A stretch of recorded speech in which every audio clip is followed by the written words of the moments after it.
আসসালামু আলাইকুম ওয়া রাহমাতুল্লাহ। ইন্নাল হামদুলিল্লাহ ওয়াসসালাতু ওয়াসসালামু আলা রাসূলিল্লাহ ওয়া আলা আলিহি ওয়া আসহাবিহি ওয়া মান ওয়ালা, আম্মা বা'দ। সম্মানিত ভিউয়ার্স, আজকে এমন একজন সাহাবীর জীবনী বলবো, যে সাহাবীর জীবনী শুনলে আপনাদের চক্ষু থেকে অশ্রু নির্গত হবে ইনশাআল্লাহ। সেই সাহাবী কি করেছিলেন? নববধূকে রেখে যুদ্ধের ময়দানে গেছিলেন। আসুন সেই সাহাবী নিয়ে আমরা আলোচনা করি ইনশাআল্লাহ। নববিবাহিতা প্রিয়তমা স্ত্রীর চেয়ে সে সময়ের ভালোবাসা আর কি হতে পারে একজন যুবকের কাছে? অবশ্যই হতে পারে। এই রকমের আত্মত্যাগের দৃষ্টান্ত হয়ে আছে হানসালা ইবনু আবি আমের রাদিয়াল্লাহু তাআলা আনহু। নতুন বিয়ে করেছেন তিনি। বাসর রাত্রি অর্ধাঙ্গীর সঙ্গে কাটিয়ে ফজর হতে না হতে শুনতে পান উহুদ যুদ্ধের আহ্বান। তিনি আর এক মুহূর্ত দেরি করেননি।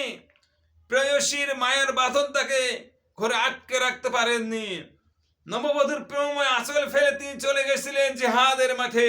কারণ তার কাছে ছিল ঈমান, তার কাছে ছিল সবচেয়ে বড় ভালোবাসা। কারণ গোসল না করেই সরাসরি যুদ্ধের ময়দানে চলে যান। আল্লাহু আকবার। বীরত্বের সাথে যুদ্ধ করতে করতে এক সময় তিনি শহীদ হয়ে যান। যুদ্ধে দেরি হবে বলে ফরজ গোসলের সময় পাননি তিনি, কিন্তু তাকে সেই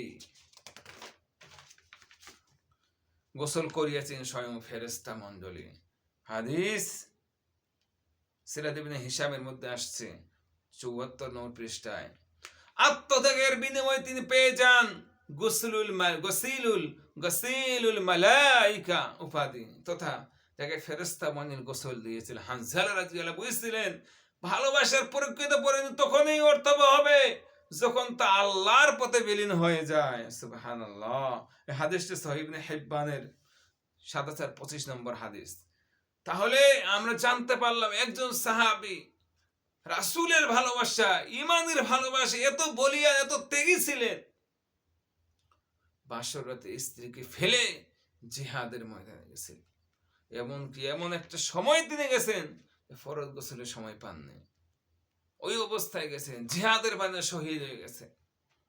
দুনিয়ার কোন মানুষ তাকে গোসল দেয়নি, দুনিয়ার কোন ইমাম সাহেব তাকে গোসল দেয়নি, দুনিয়ার কোন মুয়াজ্জিম সাহেব তাকে গোসল দিতে পারেনি। স্বয়ং ফেরেশতা গসিলুল মালাইকা, ফেরেশতা মণ্ডলী তাদেরকে গোসল দিয়েছেন, ফেরেশতারা তাদেরকে গোসল করিয়েছেন। সুবহানাল্লাহ। এর চেয়ে বড় পাওয়ার কি হতে পারে?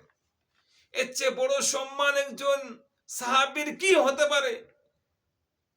ফেরেশতারা তাকে গোসল করিয়েছে দুনিয়ার কোনো পানি দিয়ে নয়, দুনিয়ার কোনো পানি দিয়ে নয়, দুনিয়ার কোনো কিছুই দিয়ে নয়। আল্লাহ তাআলা কি পানি দিয়ে গোসল করাইছেন?